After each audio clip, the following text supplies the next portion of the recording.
আসসালামু আলাইকুম বন্ধুরা। জাতীয় বিশ্ববিদ্যালয়ের সাধারণ অনার্সের একটি অন্যতম অংশ হচ্ছে রিলিজ স্লিপ।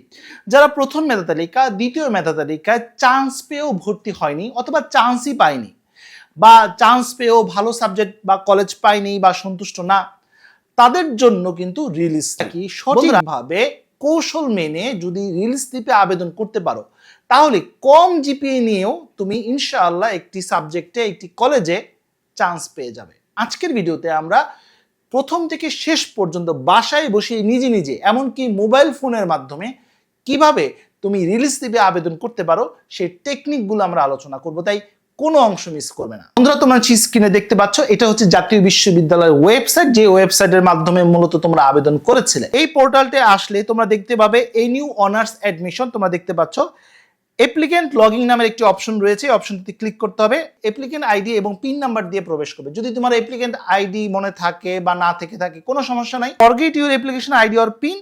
এখানে তোমার HSC roll, board, passing year, date of birth এবং কোন প্রোগ্রামে আবেদন করেছিল সেই প্রোগ্রাম অর্থাৎ অনার্স সিলেক্ট করে দিয়ে সহজেই কিন্তু তোমার আইডি এবং পিন নাম্বারটি পুনরুদ্ধার করতে পারবে। রিলিজ স্লিপে তুমি 5টি কলেজের যেগুলো এলিজিবল সাবজেক্টগুলো রয়েছে সেখানে তুমি আবেদন করতে পারবে। সর্বোচ্চ 14 থেকে 15টি সাবজেক্টে আবেদন করতে পারবে যদি অ্যাভেলেবেল থাকে। বন্ধুরা, অ্যাপ্লিকেন্ট আইডি এবং পিন নাম্বারটি দিয়ে যখন তুমি প্রবেশ করবে, এরপর তোমাকে এখানে লগইন অপশনে ক্লিক করতে হবে। আমি ক্লিক করলাম।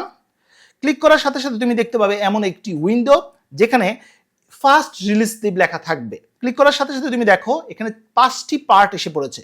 প্রত্যেকটি পার্টি সেম অপশনটি থাকবে। প্রথম অপশনটা তোমরা দেখতে পাচ্ছ এলিজেবল কোর্স, অর্থাৎ তুমি যদি সায়েন্সের শিক্ষার্থী হও তোমার জন্য কোন কোন সাবজেক্টগুলো অ্যাভেলেবেল রয়েছে সেগুলো কিন্তু এখানে শো করবে। দ্বিতীয় যে কলামটা রয়েছে তোমরা দেখতে পাচ্ছ যে কলেজ সিলেকশন, এখানে ফার্স্ট তোমাকে ডিভিশনটা সিলেক্ট করতে হবে, কোন ডিভিশনে আবেদন করতে চাও। দ্বিতীয়টা হচ্ছে তোমাকে ডিস্ট্রিক্টটা চয়েস করতে হবে। এরপর হচ্ছে ডিজায়ার্ড কলেজ, কোন কলেজে তুমি আবেদন করতে চাও। তো প্রথমে আমি এখান থেকে সিলেক্ট ডিভিশন থেকে ধরো তুমি ঢাকা ডিভিশন সিলেক্ট করে দিলে। এরপর তুমি এখান থেকে তোমার যে ডিস্ট্রিক্টে তুমি পড়তে চাও সেই ডিস্ট্রিক্টটা সিলেক্ট করে দিলে। আমি ঢাকা সিলেক্ট করলাম। এখান থেকে কোন কলেজে, ঢাকার কোন কলেজটা তুমি সিলেক্ট করতে চাও সেটা দেওয়ার সাথে সাথে তুমি দেখতে পাবে এখানে ওই সাবজেক্ট, ওই কলেজে কোন কোন সাবজেক্টে তুমি এলিজেবল সবগুলো সাবজেক্ট কিন্তু দেখা যাবে এবং সাবজেক্টের সাথে কিন্তু কি পরিমাণ আসন বরাদ্দ রয়েছে সেটাও তুমি দেখতে পাবে। যে সাবজেক্টে তুমি চয়েস করতে চাও জাস্ট ক্লিক করবে, এটা প্রেফার সাবজেক্টের যে কলামটা রয়েছে সেই সাবজেক্টের কলামে চলে যাবে। আবার ঠিক একইভাবে ওই কলামে যদি তুমি ক্লিক করো তাহলে ওগুলো ডিলিট হয়ে যাবে।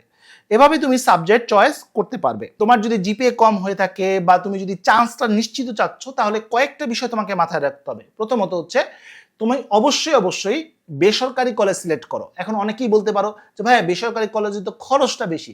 বন্ধুরা, এখানে তোমাকে স্যাক্রিফাইসটা করতে হবে। তোমার যদি চান্সটা দরকারি হয় যে জাতীয় বিশ্ববিদ্যালয়ে পড়তে চাচ্ছ, তোমার নিজ এরিয়াতে পড়তে চাচ্ছ, পছন্দ মতো সাবজেক্টে পড়তে চাচ্ছ, তাহলে অবশ্যই তোমাকে বেসরকারি কলেজগুলো সিলেক্ট করলে তোমার চান্সের সম্ভাবনা অনেকাংশে বেড়ে যাবে। এটা হচ্ছে প্রথম টিপস। তোমাকে অবশ্যই যে তোমার গ্রুপ যে সাবজেক্টগুলো রয়েছে, তুমি সায়েন্সের শিক্ষার্থী হলে তোমার গ্রুপে যে সাবজেক্টগুলো রয়েছে সেগুলো আগে দিবে, পরবর্তী অন্য সাবজেক্টগুলো দিবে। বিভাগ পরিবর্তনের সাবজেক্টগুলো দিবে না।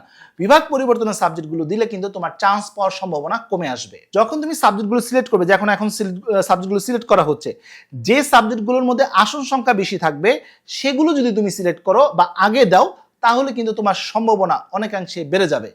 আর যেই কলেজটা তুমি সবচেয়ে বেশি সিলেক্ট করতে চাচ্ছ বা তুমি সেখানে পড়তে চাচ্ছ সেই কলেজটাকে ফার্স্ট চয়েস, তারপর সেকেন্ড চয়েস, এভাবে থার্ড, ফোর্থ, ফিফথ পর্যন্ত দিবে। ঠিক তোমরা দেখতে পাচ্ছ স্ক্রিনে এভাবে প্রত্যেকটি কলেজে তুমি সেম ওয়েতে সাবজেক্ট, কলেজ এবং অন্যান্য যে অপশনগুলো রয়েছে এগুলো সিলেক্ট করে দিয়ে তুমি সাবজেক্টগুলো সিলেক্ট করবে।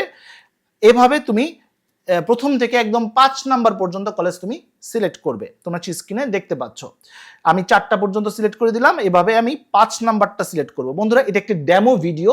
ঠিক একইভাবে দেখো আমি 5 নাম্বার কলেজটাও সিলেক্ট করে দিলাম। যাই হোক বন্ধুরা, আমি কিন্তু এখান থেকে কলেজটা সিলেক্ট করে ফেলতেছি। কলেজ সিলেক্ট করার পর এখানে তুমি প্রিভিউ অপশনে ক্লিক করতে পারো। প্রিভিউ অপশনে ক্লিক করলে তুমি এভাবে ইনফরমেশনগুলো দেখতে পাবে, অর্থাৎ সব কলেজের তথ্যগুলো একসাথে দেখতে পাবে, চয়েসগুলো দেখতে পাবে। এরপরে সাবমিট অ্যাপ্লিকেশনে তুমি যদি ক্লিক করে দাও তোমার অ্যাপ্লিকেশনটা সাবমিটও হয়ে যাবে।